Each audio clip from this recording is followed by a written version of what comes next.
Hello, and happy Friday. Welcome to Rolling Out. Welcome to From Crystal with Love XO. This is your girl, Crystal, and I am actually not at my home studio. I am here in Houston, Texas. And can I tell you guys that so far, Houston doesn't owe me anything. I have thoroughly been enjoying my time here, just doing some promo for the Women in Wine weekend and of course watching Ready to Love. And so I definitely had to make sure that I still was able to tap in. You guys have to forgive me because my lighting isn't as good, and my background is definitely not as pink. But we are here for the conversation, and so I want to welcome everyone in. Make sure that you go ahead and like this broadcast early, because like it and share it, because we want to make sure that as many people as possible get a chance to hear from tonight's guest on her personal perspective of what happened tonight, and even what happened last week. We talked about it on last week's recap, but she is here with us tonight, and I want to make sure that we are open, that we are listening to the conversation, because as I tell you guys all the time, I think that Ready to Love is so popular because it really is a reflection of what is happening in the dating space. And for someone that grew up in Tulsa, Oklahoma, that was not very far from Dallas, this experience is a lot more in line kind of with what I experienced dating when I was younger and I lived in Oklahoma. So I definitely understand some of the things that are happening on Ready to Love Dallas, and we're going to get into it. So without further ado, please help me welcome my beautiful guest for tonight, Keyra. Hello, friends. Yay. Hey, lady, how are you? I'm good. How are you? I am good. I am in Houston, and can I tell you that Houston is hot? Like, I don't know what's happening in Dallas, but Houston, the temperature is like over 100 degrees and has been for the last 3 days. Well, it's hot in Dallas too, but I would say that it's a little bit more humidity down there. So, yeah. Yeah, we're dying. Yeah. We are dying. But first of all, thank you so much for agreeing to come on tonight. I usually do recaps with alumni, but I felt like I wanted to have you on because of what happened on last week's episode, and then absolutely because of what happened on tonight's episode. And so I reached out to you. I want to make sure everybody understands. I reached out to Keyra after I saw her statement, and I asked her, would she be open to coming on and talking about it? Because I really feel like for everybody on this show, we see an edited version of topics that hit emotional points for everybody. And I think that when you all are on the show, we don't get a chance to see the full picture. And so I welcome guests to come on and really be able to give us a full perspective so we can kind of understand the context behind what we saw. And so I will just start out by saying, Keyra, there were several things, even in the first couple of episodes, that I thought, wow, these are going to be really teachable moments, for Keyra and probably for everybody on the cast as well, people watching, just extremely teachable moments, because a lot of times we don't know how what we say, how other people will take it, So I wanted to start by saying that and thanking you for being open to coming and having the conversation. Absolutely. Thank you for the opportunity. And I'm excited to kind of give people a little bit more taste of who I am, because I know a lot of people just watch it and they're like, is she really who she acts like she is on TV? But yeah. I am. So I'm excited to get into all the things, the recaps, the lessons, everything. So, I love that. Well, first of all, thank you for that. And then I want to say, to me, because I have to mention that you are a former Dallas Cowboy cheerleader, and you have a cheerleader's personality. So I was like, oh, I get that completely. Through and through. Like, I literally tell my clients now, like, I'm done with, dancing professional. Now I get to cheer you on through the home buying process. And I even tell them, like, after the process is done, like, I really am like your life cheerleader. I like to see people win. And so if you're not used to that, it can come off a little, much. Yeah. I can see that. That's just, I get it. I was a cheerleader, and I also realized how cheer prepared me for a lot of things in life. I think that is one, it helped me come out of my shyness. I think the only reason I'm able to do what I do now is because I had that experience. A cheer coach that was like, well, you're going to get out there and do it. You have no choice.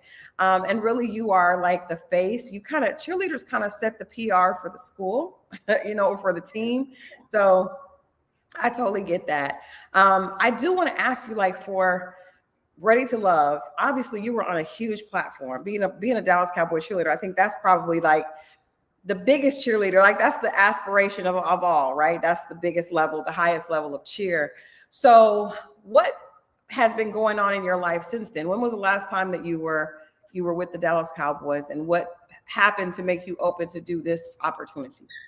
So what I did 1 year on Cowboys, I loved it. I loved the exposure. I loved the performance. I loved like hitting the pinnacle of like, dancing. Like I've danced since I was 3. And like you even said, like cheer and dance like sets you up for so many life skills. Like, I mean, I feel like if you can go out there and dance, you should be able to confidently talk to people. And 2, it makes you get in the community. And like, it opens you up to so many things that you'll actually experience in the real world. But once I was done with Cowboys in 2017, I already had my real estate license. So I really kind of dived a little bit deeper into real estate. So I created my brand as your real estate cheerleader, cheering you home. And so I've just been helping people confidently buy houses since I've been done with, cheering. Of course, I've had like, my spiritual journey and all the things. But yeah, that's really it. And just navigating my life through like trying to be found by my husband and adulting and doing some adult stuff and adulting. I got a dog, which is my child, all the things. So yeah. Okay.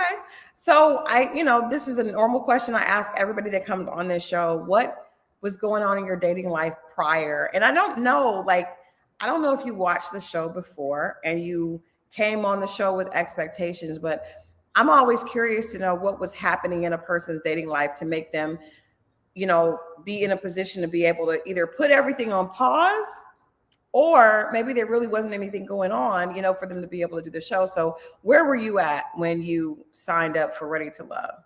So I was heavy into the content creating world. So I do a lot of YouTubes. Of course, like I said, selling houses. And I mean, I was still dating. I'm still in the streets, dating. I just didn't have the best of luck. And I don't even say luck. I just think that God it wasn't his timing.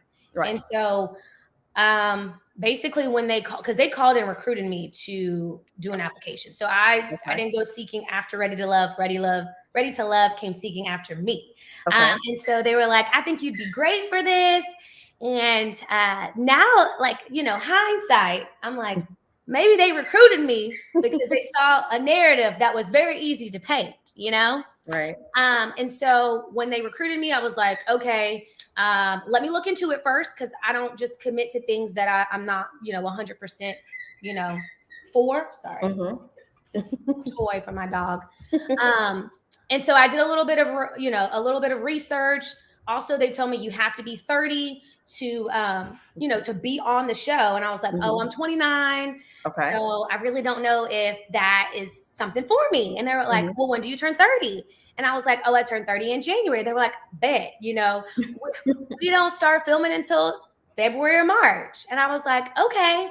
So then I prayed about it and I said, Heavenly Father, like, I've been praying for my husband for a long time now. So if you gonna get the glory, it's gonna be through this show. Because what are the odds of me finding my husband through a reality show? Right. So I prayed about it. I was like, Lord, just like, basically guide me through this. Let me know if this is something that is in your will. And so I applied and I went through the interviews and here I am. So and here you are. Yeah. Well, I there's that also gives us some context as well, because I think that on Ready to Love, the age gaps provide context to where everyone else in their life. So when we see some of the dates that you're going on, we saw you doing a TikTok dance tonight. Like, of course, that makes a lot more sense than somebody, that maybe has children is a little bit, not that everybody can't TikTok all they want, but I'm just saying it definitely makes sense for a former dancer that is, just turned 30 to be doing that,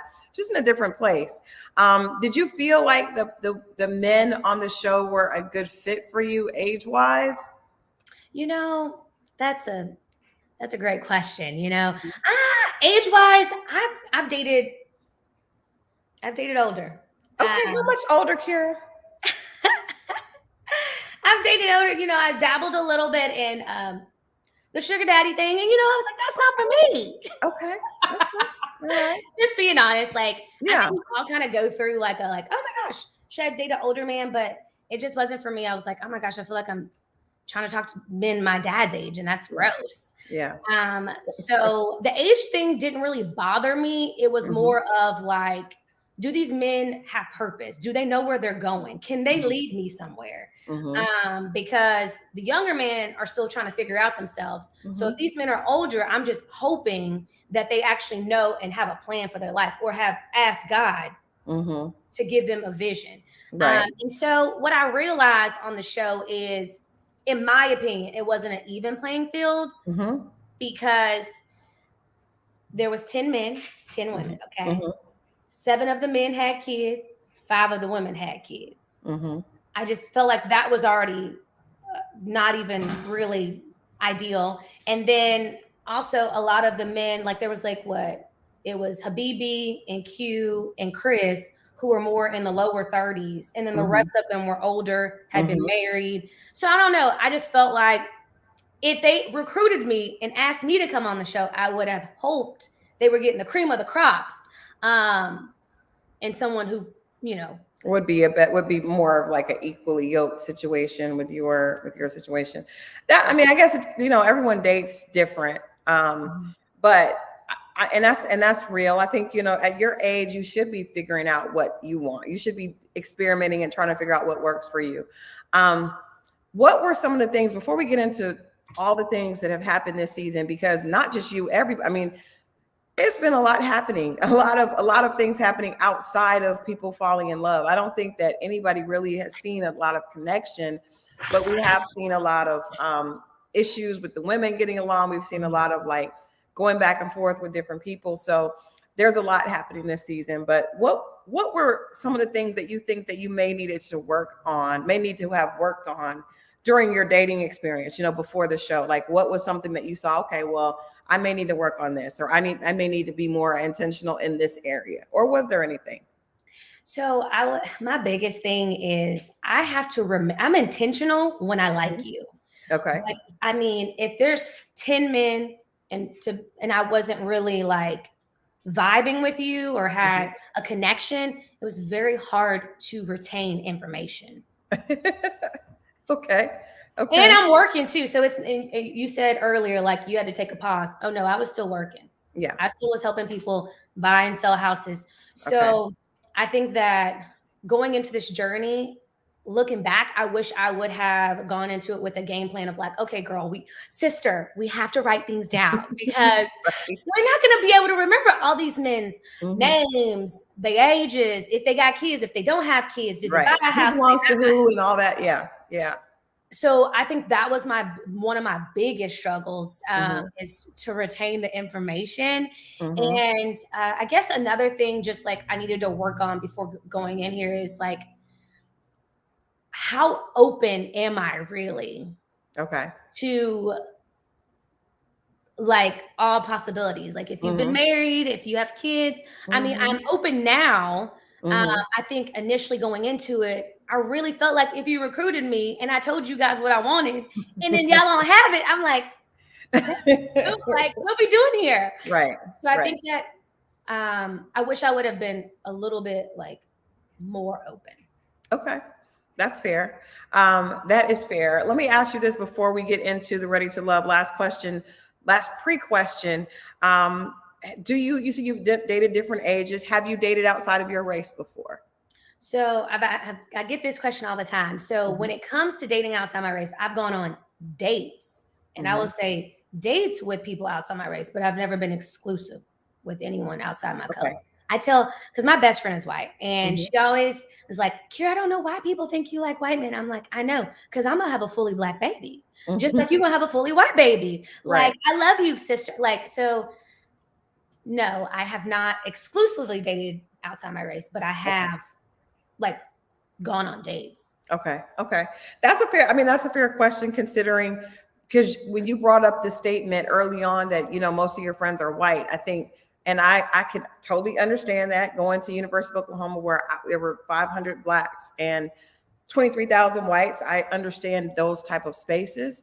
But it also made sense that for me, I was like, well, maybe that's why she's asking these questions of Quentin. Maybe that's something that she is open to, or if not, we need to, we just want to get clarity on that. So if you would be open to going on a date, would you be open to being in a relationship if you had the right chemistry and he really, it was a great experience? Because I'm assuming if you were open to going on a date, you would be open to get to know the guy a little bit better. Oh yeah, I'm open to get to know them, but I never felt like it was something that I wanted to like fully pursue. Gotcha. And so, like you said, you went to Oklahoma. I went to LSU. Mm-hmm. And okay. So it's very different. Yeah. Yeah. I cheered there. And honestly, that statement really came from like LSU. I was there when Odell was there. He was dating people from the dance team who were white. So it's like, it was really more of like a preference. Like, I don't know. Internet has made me really like rethink what I say, because I just feel like we're in a very hypersensitive world. Okay. Absolutely. Because I just think that me asking a preference question is not like a huge deal in my opinion, because if I asked you, what was your preference before you got married? You had a preference of what you wanted. I think that it was just a preference question. Now, could I have worded it differently? Absolutely. And so I take ownership of that. I definitely will say, moving forward, I don't think I will be, and it wasn't abrupt. I wasn't like, we sat down, we were like, so tell me, do you like white women? It was just like, that's how it came. But still that's I think for me, and you guys can let me know in the chat. Shouts out to the chat. They're in here tonight. But I think watching it was more about, it seemed like it was very abrupt, and it felt like, I was like, I wonder, was she told to ask that question? Because even when you're grilling people, as you're told to do, right? You're told to ask about, your red flags and things like that. From what we're watching, it just seems like you guys sat down, and as soon as the conversation opened, you went in with the, so do you, tell me this, honey, like just going in with heart. No.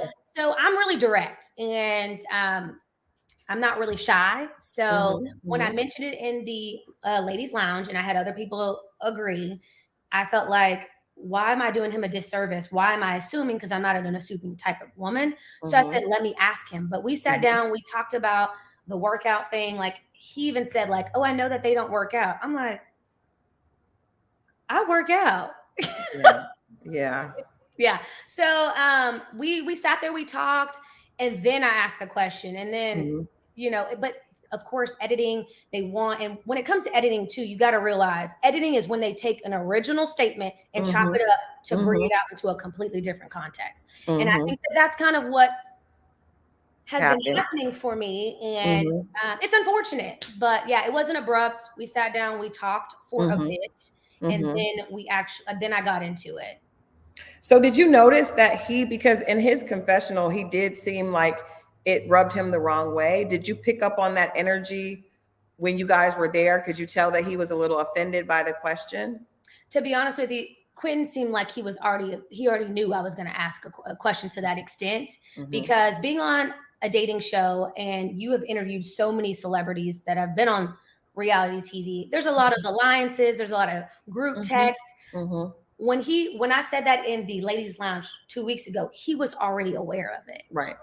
So to me, he was prepared. So in our dialect, if you see it, he kind of made like subtle faces, but it wasn't something as significant as in his confessionals. And his confessionals was like, wow, like, why would I be here? And it's like, other people from other seasons have been here, and they don't necessarily like black women. And once again, it was a question, a preference question. So my opinion, if it wasn't your preference, you just say no and you move on. True. However, people like to drag it out, and some people like to drag you along with it. So yeah. Well, I think, we had Tequila on early on, and she did bring up the fact that, and we actually saw it. It wasn't even just hearsay. She told us, but we saw the clip where Quentin said he wasn't really attracted to anyone in the cast. Were you aware of that statement? Obviously, she brought that up in the ladies' lounge. What were your thoughts? And was that a part of what, kind of encouraged you to ask him that question? Because that was a bold statement to make. And I don't know if he was just saying it to her to keep from hurting her feelings because he might not have been attracted to her, or if that was really his truth. Because she said, well, there's so many beautiful, different looking, different shades, different colors, Black women. How can you not be interested in anyone? And for him to say that, what are your thoughts on that? And do you have any more context on that comment? So with Quinn, I think he's a great guy. He's not my cup of tea. But at the mixer, I could just tell it didn't seem like he was like super open. Like I felt like I had to lead the conversation. And if you remember in the beginning of our convo, I told you I want a leader. I want a man who has purpose, who has vision. So I want someone who can, sees you as that, right? Yeah, you don't have to pull it. Yeah, absolutely. Yeah. That's one thing I see this season a lot is women asking their men, what's going on? And it's like the guys are not really, you don't see any guy really truly pursuing a woman as of yet. Now, maybe that's something that's being edited out. But if I had to say, a guy that was really earnestly pursuing someone, I really couldn't say. It seems maybe that Quentin maybe is pursuing Janelle, but we don't see that. We hear that, but we don't see it. All right, let's go back to when you first arrived. So they recruit you to be on the show. You come on this dating show. The dating show is on OWN, and you're kind of in the demographic, a little bit younger than the main demographic. What do you think when you first walk in and you see everybody? Are you attracted to anyone off the top? Are you disappointed in the way the aesthetics are looking in the room? What are your first thoughts when you just see the options in the room? So when I see the options in the room, I'm just kind of like, I'm like, okay, there's some good looking people here. I'm big on teeth and I like some muscles. I mean, I think we all do. Hello. And then I'm really big on conversation because look, I want your exterior to match your interior. And so I was more curious to get to know more people. And I didn't feel like a lot of people were like, super not accommodating, but like super themselves because it was the first day, Right. And I come in like, hello, I'm here. Like what you see is what you get. And that's what makes me giggle about this online internet stuff. Like, Keyra's just so fake. I'm like, I've been me from the very beginning, honey. So I don't know what to tell you. Just say you don't like me and carry on. Right. Well, we got to that. We did get to that today, but in tonight's episode. But so did you have any initial connections as far as because obviously there's not, you're getting to know people, but for you, because again, we're not seeing really any real connections. Who were you most connected with, during these first 6 episodes? So I liked Habibi's personality. I thought that his personality was a lot, but it seemed authentic. So I was like, okay, we'll see. Okay. I liked Herbert because he was very blunt and he was like, I remember being like, can you tell me your name? He was like, I've already told you my name. Now this is the last time I'm gonna tell you. And I was like, oh my goodness, honey, let me remember your name. So I like that. So I would say maybe them two. Okay. Marvin, I liked how Marvin looked. I just felt like it was just a little wow for me. Yeah. But off jump just from looking at someone, it was the new Chris. The new Chris, when I first saw him, I was like, hello, now we're talking, darling. Come on. Reel him in, Where were you born, Keyra? I was born in Dallas. You're born in Dallas. Okay, so you're the true Southern belle. I'm like, your accent is adorable. Okay. Thank you. So yeah, Chris, that makes sense. Chris seemed a little bit younger. And it seems like the other ladies weren't really connecting with him, but we did see you have that conversation with him, and it didn't seem, you guys didn't seem mismatched. Did you agree with the statements that some of the ladies made tonight in the ladies' lounge about the fact that he seemed like he was trying to sell the ladies as opposed to actually getting to know you all? From my experience, no, he was not trying to sell me. He was actually trying to get to know me. They didn't even show the date that we had We had a date at a dog park. He got to meet Jake. It was like so cute. And I felt like I got to dig a little deeper with him. Once again, I think it goes back to the whole group messages and I think that when he had dates with other people and he would go in saying who he's connected with, and it wasn't the posse that they wanted him to, so they just wanted to get rid of him. Oh, wow. That's how I feel about it. Okay. If you really dissect the show, like the whole Black culture thing is, to me, like a narrative that three of them are really pushing. And I don't know. I just feel like okay, let's just address it. Which are you talking about? Janelle and Jessica? Janelle, Jessica, and Marie.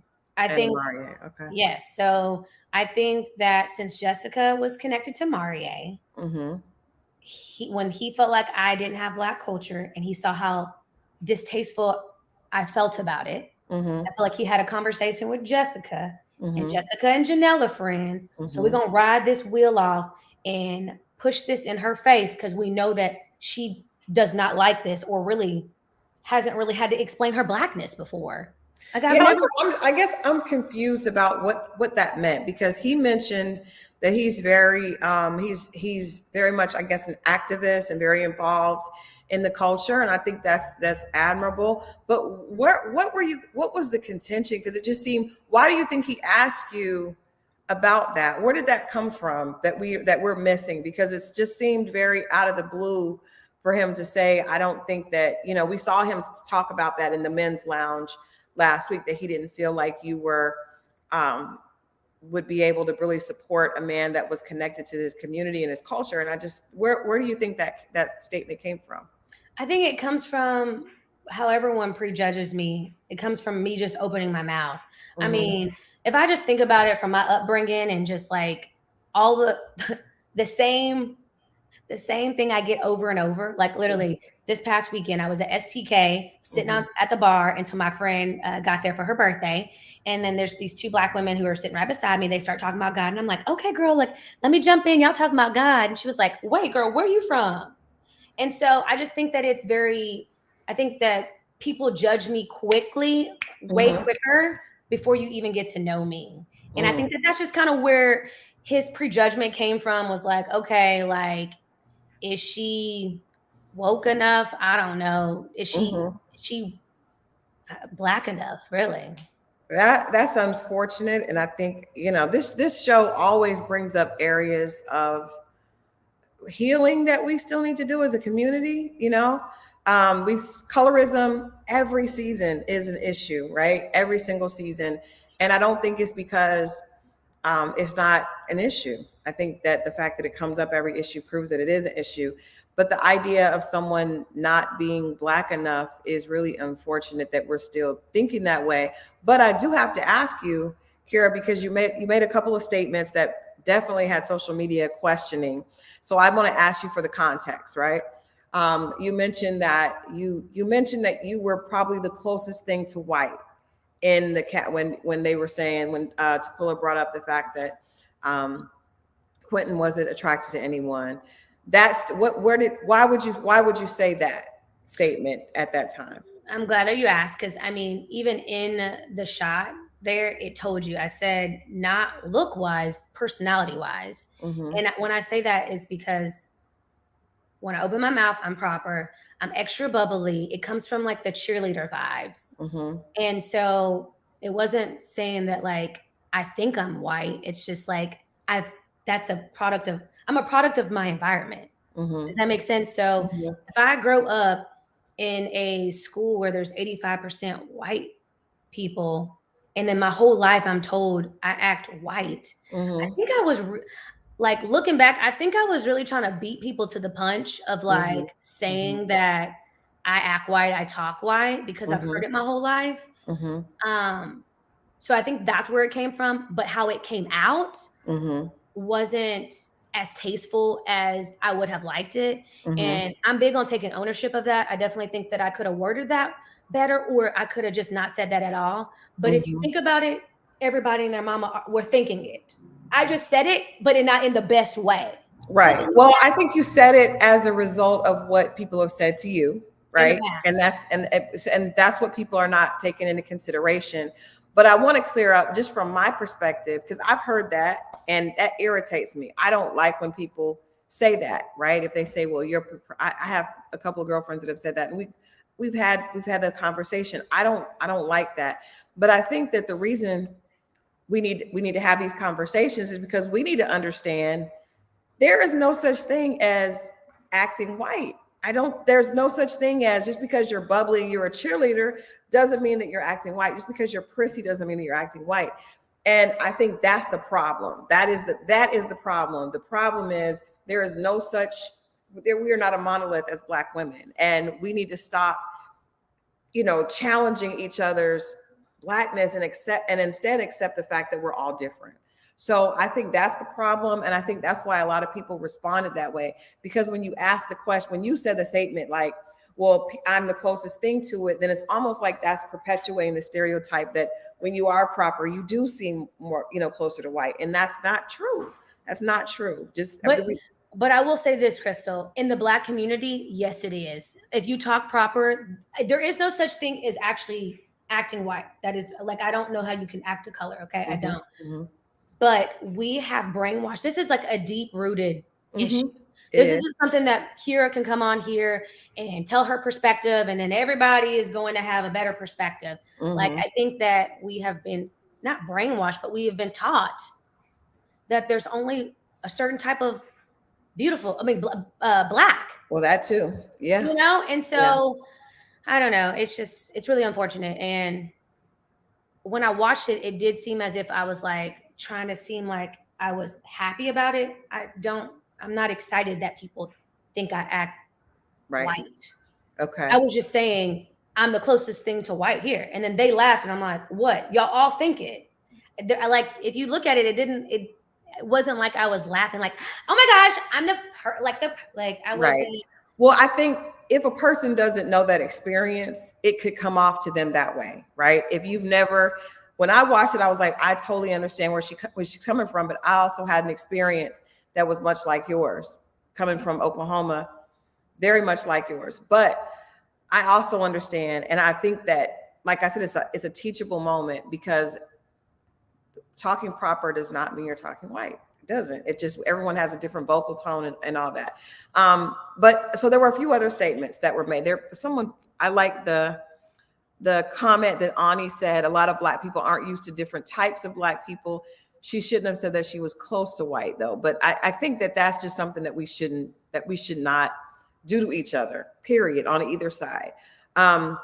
You also, I think someone said when you and Quentin were having the conversation about Black love, and he asked you, didn't you want that? And then you made the statement like, my cousins are Black, and people were like, okay, so is her family? Are there interracial? Because there was another reality show where there was a African-American young lady, and she preferred to date white men because her mother had also dated white men. So I think people kind of had a question because of the statement that your cousins were Black. That suggested that maybe some other people in your family were not. Was that taken out of context? Somewhat. So the original statement, when I was talking to Marie, when he was, because I don't think it was Quentin. It could have been Marie. Yeah, when I was talking to Marie and I said my cousins are Black and I love Black culture, the original statement was my parents are Black. I literally used almost the exact same thing that Quentin said. Like, I've seen Black love. Like, I was just like, my parents are Black, my brothers are Black, my cousins are Black. I love Black love. But what they did was they chopped it where I just said, my cousins are Black. I love Black, like I love Black culture. Because it fit a good narrative. Like, I'm like dingy or something like that. I don't know how, as much as I feel like people watch these shows, I don't understand how some people cannot tell these edits are so choppy.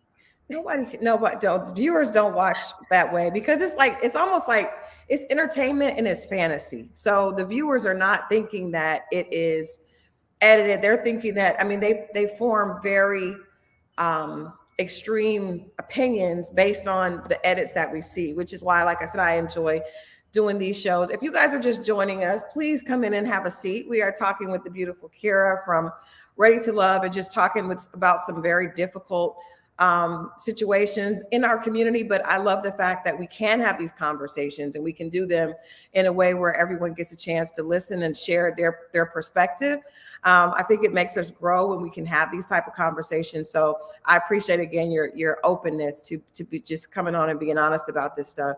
I want to go back to the conversation with Amarie and ask you, how did you feel watching him talk to the guys in the men's lounge about you and suggesting that you could not or would not be able to support Black culture? And I think even in you guys' conversation, you were like, I love my culture, but I'm maybe not to the extent that I love my culture. But what you can tell me exactly what you said, but it basically was like you thought he may be a little deeper into activism than you would feel comfortable being.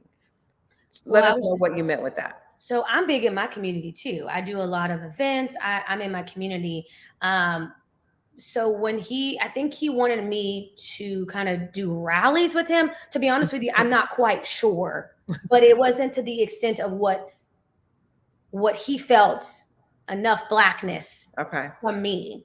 Mm-hmm. When he had the conversation in the lobby with the guys, I kind of was just like, if he's able to persuade those other men, I want a leader. I need someone who thinks on their own and not can be persuaded by the masses, like this one guy. So you need to get to know me for yourself before you form an opinion. So it was just unfortunate.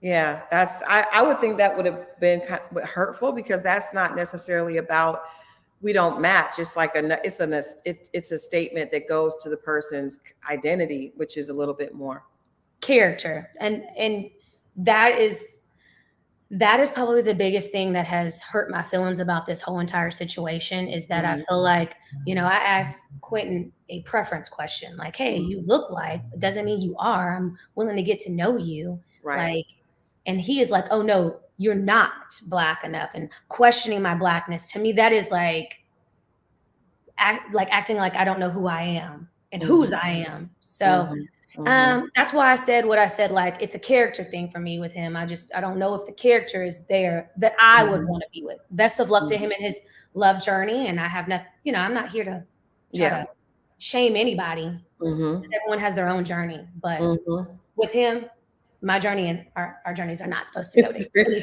Our journeys are not in alignment. Not in alignment.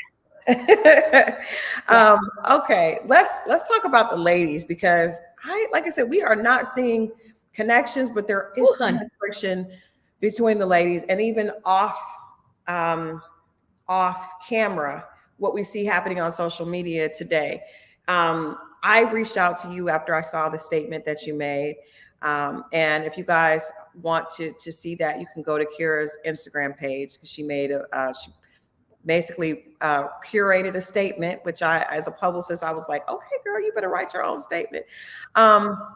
But then afterwards, I believe that my friends for that too. They help me with making sure it's fine-tuned, as they should. And it's really unfortunate because we are in a really hypersensitive culture. Everybody just needs to relax. I think that's my opinion. And then afterwards, I believe that Janelle made a statement as well. Keyra, where is all the issues coming from with the ladies? Like, what is happening? Because it's just really difficult to understand why there's so much vitriol between the women. We saw Tequila and Janelle stand up and like get into it. Tequila came on and took responsibility or accountability on her behalf, but was really open about what she felt was bullying, in amongst the cast. So we don't really see a lot of that with the edit. So can you offer some context? Because even your comment tonight that Janelle and Jessica were mean girls, I'm thinking to myself, there has to be something other than what we've seen in this scene that is making her feel that way? Because I don't feel like you're super sensitive to, you know, and would definitely call them that if you didn't have more reason to do that. So where did that comment come from? Correct. I will say I'm not that sensitive. Having 2 older brothers, you got to be a little bit rough around the edges, just a little bit, you know? So to be honest with you, in the beginning, I think that some women look at other women as competition. Some women just look at other women as just like, hey, we all here for a journey. Best of luck to you, you know? And I think that T actually told me that they were the ones who had, like, Janelle had issues with me. Like, I didn't even, this is how I can tell I'm just like, I'm here to like meet people, meet the guys. I remember going to the brunch. T would be like, girl, do you not see them like talking around you? And I was like, oh, not really. But I guess because I wasn't really paying them attention, I was like there to do a job because I needed to go do my actual job after it. So I was like, let's do what we got to do so we can get going. And I remember at the brunch, they would be like, hey, girl, skip over me and be like, hey, girl, hey, girl. And I didn't notice it until she brought it to my attention. And then I started to see it more and more and more. So I just think that they kind of came in with wanting to be the it girls and wanting to, I don't necessarily think that their idea was to be a mean girl or be a bully. I think they just wanted to be remembered as they don't play no games, I guess. Okay. Not quite sure. There was a scene where, didn't Janelle say that the purse wasn't real? What did you feel? I didn't even know she said that. Like, that was the first time I've heard that. Like, if you see me walking out, like, they played her saying that as I'm walking out. Like, yeah. And I've never like brought my Louis Vuitton being like, hey, this is real. Like, and I didn't even have a Louis Vuitton in that clip. So if we could run it back, you would see that is just a basic purse. I'm not here to pretend. Right. So Janelle just had issues with me. Honestly, just sometimes your light disturbs people's darkness. That's just what it is. Maybe there was a girl growing up that was very similar to me that did her wrong. I don't know. I didn't do anything like specific to her to make her. That's what I'm trying to figure out. Was there something happening, or was it friendly competition? Because she did refer to you. Thank you, Radiant. She did refer to you as little girl. It was a few shots. The purse was, I think a lot of people on social media did not like that. That was mean. But I'm wondering if maybe you guys had some type of conflict behind the scenes, because Janelle and Katarina have had to have had some issues behind the scenes, because the way they talk about each other on social media just suggests there has to be something more than just you all being on a dating show for them to be this angry with each other. Did anybody know each other? Were there any alliances before the show? Like, where? I don't know if there was alliances before the show, but when we got on there was definitely alliances. I just told you Janelle and Jessica were an alliance. And then of course there was a little bit more of a click when it came to like Aries would go back and forth. But it was really like Lee, when Kat came, she was with them, and then Aries. And then I feel like it was like T, me, and Unique. And so I'm telling you, I didn't do anything like specific for Janelle. I'm telling you, sometimes people's light really just disturbs people's darkness. You can do nothing for people to say that they don't like you. Like I remember reading some comments, people saying, Keyra's so off-putting. I've done nothing to these people. I can't so sometimes you don't have to do anything for people not to like you, because Janelle was acting like that before we even went to the lounge. Like that was our group date. It was a group date. It was like, and I don't know, like when we see things, we don't know if more things have happened that we're not privy to, but that was very early on. And I was thinking to myself, well, was it just, were they playing, or is it really just mean, or what's happening? And 2 interactions. We met at the mixer. We had the brunch. We had the date. Then we went to the lounge. Oh, wow. I don't know this woman for Adam. So, and then I could tell that she just makes snarky comments all the time. Right. And she got mad because I couldn't remember the people's names. I'm sorry, we're dating 10 people here that I don't really care And for. nobody's connected with all 10. I mean, nobody's doing that. But most importantly, like everyone's journey should be their own. That's weird. Let me ask. Let's go a little bit in a different direction because you mentioned Habibi, and that was a whole thing in itself. I had Habibi on, and I will be honest with you, that was probably the worst Ready to Love interview I've ever had. And I always, I've interviewed huge celebrities, a lot of reality stars. I don't think I've ever had an interview like that. And he could have just been doing that for the interview. I don't, I'm mature enough to know that people show different faces in different places, right? And I don't take offense to it. It's not personal. He doesn't know me. But, and I will say that a lot of the cast that I've talked to do like Habibi. But at the point where there are statements made that are offensive, sexually aggressive, that's kind of hard to hear other people support those type of things. So what were your thoughts on some of the comments that the show, showed him making about women, cheating on women, it just was a lot that even if it was an edit, it was still a lot of content given to them to edit. And then later we did hear that Janelle did tell production that he made a statement about her basically saying that he would suck her breasts if she put him in his face. It was just really very, very disgusting, honestly. So I'm wondering, have you seen everyone that's come on here and said they did not see that side of him? But what were your thoughts on what you did see, at least on camera, of him and his comments? So what I did see on camera with Habibi is that he's not shy. He's very much himself. And if he's thinking it, he'll say it. So the odds of him saying that off camera kind of made me chuckle a little because I'm like, if he's bold enough to say all this other stuff, literally all this, he came onto your show and was acting a donkey. Yeah. Well, why would he say it off camera? So I'm not here to call people liars or say people make up stuff, but it just let that sink in. So yeah, did I experience that at Habibi? No. He did not. I mean, he talked about the cheating thing, of course. He asked me if I cheated, would I cheat with him? I'm like, no.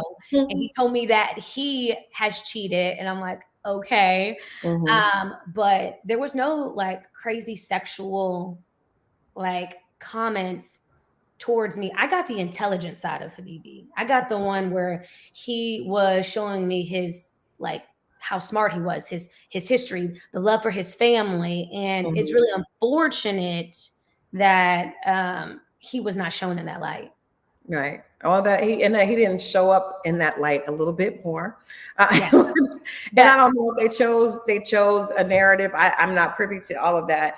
I will say, just to clear that up, I did ask him because I wanted him to be able to share his perspective as well. And he pretty much doubled down. And on this show, his response was that, well, she does have big titties. Like, so it was not a denial of it. And regardless of what she says or what she's done, that's unacceptable. Correct. I just wanted to know whether it's happened to me or not. It is unacceptable. No man should disrespect a woman in that way ever. Right. Absolutely. So what about what were your thoughts? Because I'm not going to lie. If I was on a dating show, and I see this interaction between Tequila and Janelle, I probably would think like, what am I doing here? I must be on the wrong show. What is happening? Were you privy to what was going on behind the scenes? Because Tequila shared with us that there was a lot happening that we didn't see, that she was kind of fed up with. Did you know about that before that aired, or, were you a part? Did you witness any of that? Yeah, there was a lot of poking when there was not, like, when we were not on camera. And then there was also poking when we were on camera. They just didn't show that part of it. Yes, when they did stand up, I mean, I'm glad that they didn't zoom in on me. I was like this. And then one of the producers was like, Keyra, I swear you should look at your face and zoom in on your face when they got up. I was like, yeah, because I didn't come on here for drama. And I talk to T about that. I tell her all the time, like my favorite line is, none of these people pay your bills. You should not let these people get you, unraveled. At the end of the day, you got you, so you need to show up as yourself and let other people be them. Because you have no control over them. Right. You don't, and you really can't allow. This is great. It's great. It's a great experience to make you have even tougher skin, for life, because life delivers a lot, as we go through it, and you're extremely young and beautiful and have a lot of in front of you. So this is just probably going to make you a lot tougher. And so I would definitely just tell you to use this as ammunition to make you even stronger. And, once you come through, being talked about online for a short period of time, it still, gives you the ability to be a lot more resilient. It does hurt your feelings though. And then it starts to make you question yourself. And then all I do, I just get on my knees. I'm like, Lord, like, I know whose I am, but like, am I crazy? What do I need to work on? Like, you start to question yourself, and then you have to bring it back. And I always go to this saying, like, everything is working out for my good. Romans 8:28. There you go. So as much as like I've been seeing so many people drag me in the name of Jesus, bless y'all. Y'all need to give me some grace, okay? Because but you know what? The science of it, if I can just share with you, because like I said, I've been a publicist. When I text you earlier, this is what I've done for so long. Before I even started interviewing people on television, I used to prepare celebrities. I would do media training with them. And the reality is, the science behind public adoration is people are 8 times more likely. And this was years ago. So I would assume now with social media, it's even so much more heightened. But people were 8 to 10 times more likely to say something negative than positive, right? So you can assume if people are talking about you negatively, then they're talking about you positively.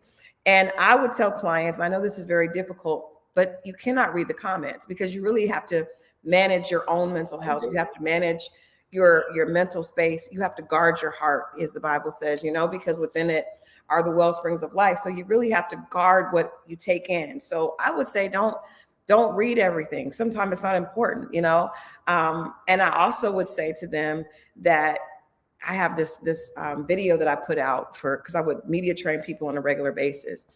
And I would say, a dog will howl at the moon, right? But all night, but the moon doesn't respond, because it's not like, it's looking down like, you're not even in my atmosphere. Like you're a non-factor to me. So responding to everything with people beneath you doesn't do anything but bring you down to their level. Exactly. And then the last thing I would tell you, I don't know who you admire. If a lot of people are fans of Beyonce. I'm not in Atlanta tonight. Anyone, I'm sure our Atlanta family is not on, because Beyonce is in Atlanta tonight. So our Atlanta guests our Atlanta family is probably all there.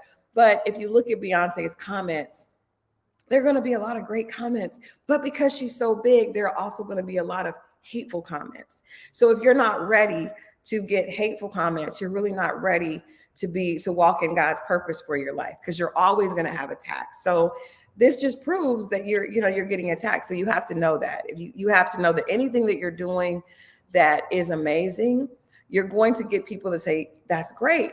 But there are going to be a lot of people that say that's bad. And Beyonce wouldn't be Beyonce if she didn't have a bunch of people that didn't like anything that she did, right? It doesn't work that way. So you can't get you can't get the sunshine without the rain.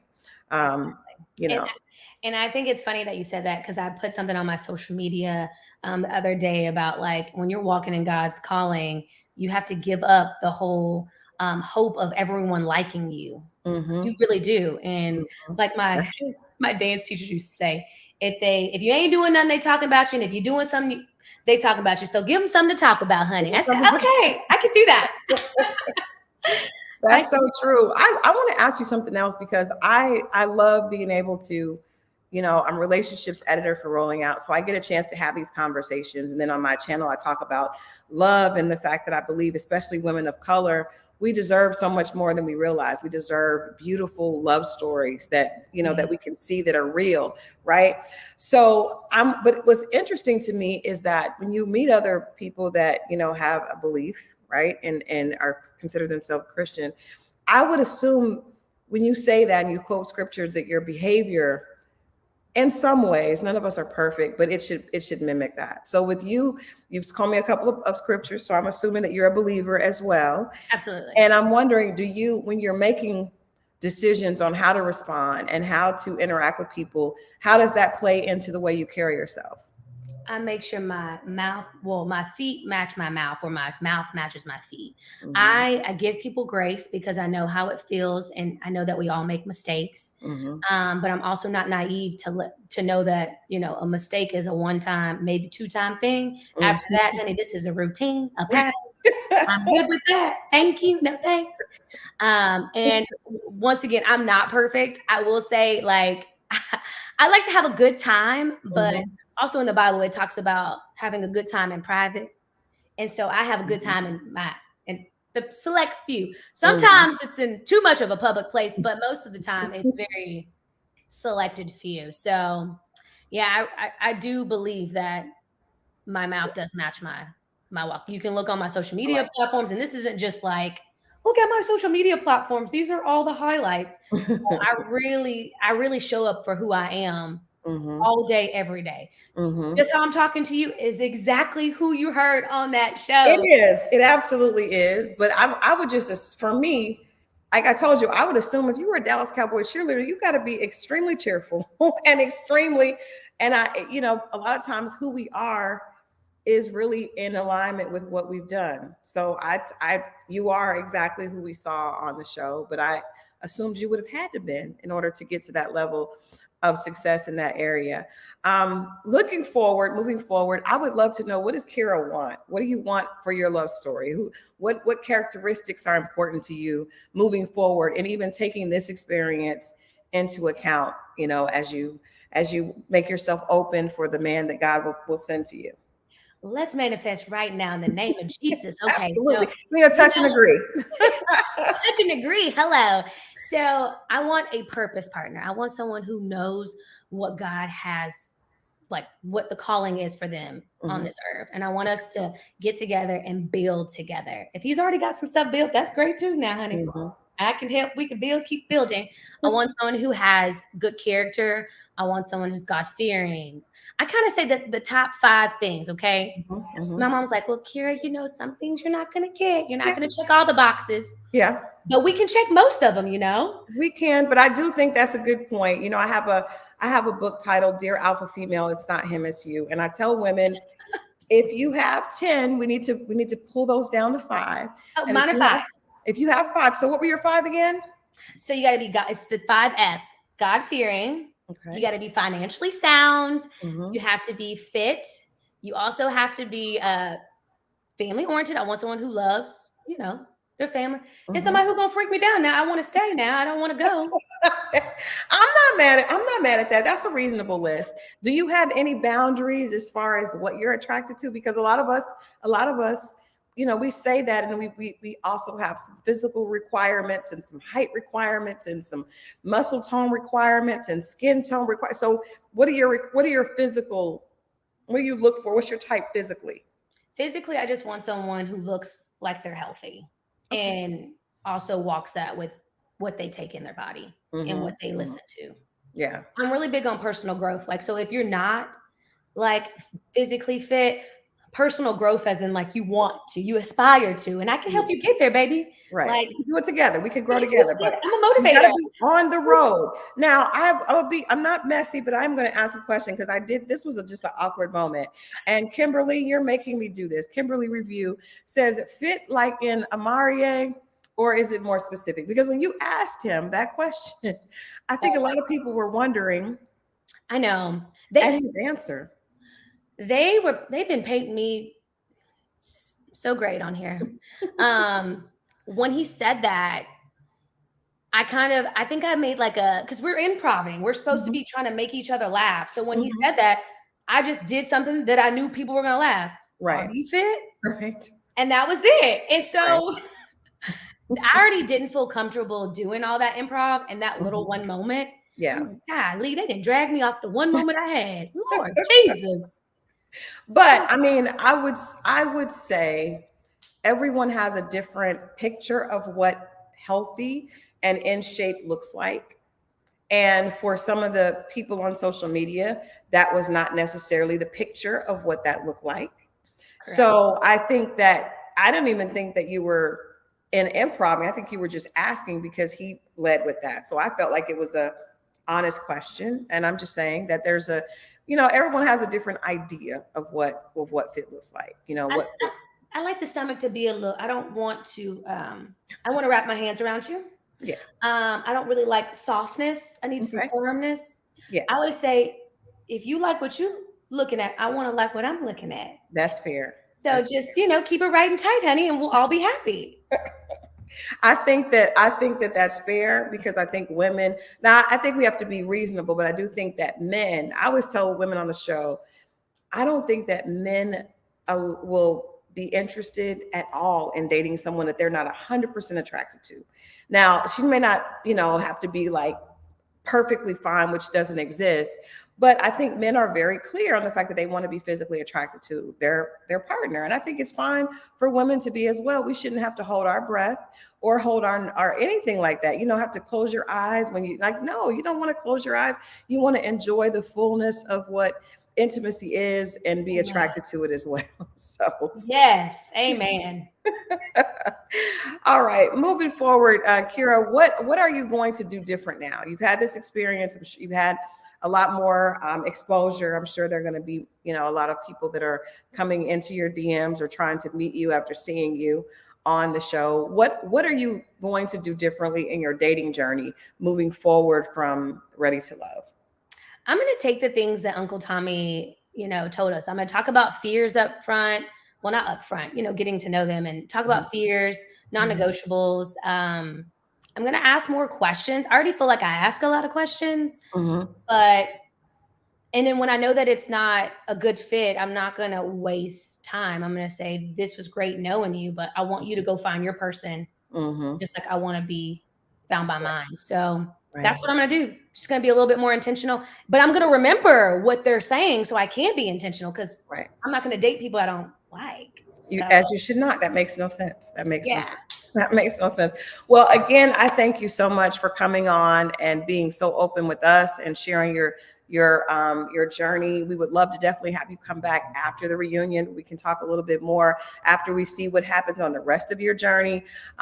We saw Tommy's curveball was crazy tonight with both Chris and Marvin going home. I am going to say just a few quick things that we didn't ask Keyra about. I definitely knew Marvin had to go home because with those type of his desires weren't aligning with most of the cast. So it just didn't make sense. I mean, you're going to run into a brick wall, and I think people were going to call BS. Christopher, I was shocked to see him leave, but after seeing the ladies' lounge and how the women all did seem to kind of decide that he didn't benefit anybody there, it was unfortunate to see him go. But I do know we've got to narrow this down. I do want to say that there was a teachable moment tonight. And Keyra, I'll ask your opinion about this. So we saw a date between Chris and Jessica. And first of all, Chris is awesome. We had a great conversation with him. He's awesome. Solid guy. He's a very solid guy. But I think the way he handled this conversation was just beautiful. And it was definitely a huge opportunity for those of us watching as women to learn from. He mentioned that he did like the fact that he likes strong women, right? So he's saying up front, I like strong, accomplished, successful women. What I don't like is to be talked to in a certain tone that felt disrespectful. And he said, I have to make sure that whoever I'm with, that they have compassion and that they're not going to speak to me in tones that, that they use with other people that maybe, are, I don't know, maybe someone that works for them or is under them. And I thought that was such a beautiful way for him to be honest about that. But also, as kind of aligns with my book, Dear Alpha Female, a lot of times it is us. It is our issue. And I think Chris really shared that with her in a way that to me was it was full of grace. But it also was very firm about what works for him. So what did you think when you watched that scene between the two of them? It made me get a little soft too. And then it made me realize like what my mom used to do to my dad. Like if he would come in, she'd be like, hey baby, like her voice was lower. So it just kind of made me realize like, I need to make sure that I'm my man feels like I'm different with him, Mm-hmm. and I'm not just Keyra Mm-hmm. with everybody, because what makes him different from everyone else? You know what I mean? Mm-hmm. But I thought he said it tastefully and gracefully. Mm-hmm. Chris is great though. Like, he's Yeah. very upfront. He gonna tell you what he feels with a smile. Right. Yeah. But he was honest about what he needs. And I think that a lot of times, specifically women of color, we need to hear that. We need to hear that truth, because I think a lot of times we don't understand how powerful our tone is and our words also. I'm going to share a quick story with you guys. I remember my son told me, he was like 9, and I was dating this guy that I had a big crush on. And he told, but I didn't want my son to know that I liked him. And he said, Mom, you like him, don't you? And I said, why would you think that? He said, because when you talk to him, your voice sounds like it does when you talk to me. And I didn't realize how much him as a little boy was focused on my tone, right? He knew you like him because the way your voice sounds. And I think that's later I realized how powerful that was, because I think as women, we have to keep that softness. We have to keep that compassion, if that's what we're looking for. It doesn't mean that you're weak. It just means that you're acting in a feminine space. And sometimes we have to be reminded to turn off that businesswoman, right? And actually to speak to our man with softness. And so I think that was a great teachable moment for all of us watching tonight's episode. So again, thank you so much to Keyra. We're definitely going to be watching. For someone that asked, no, Keyra is not going home.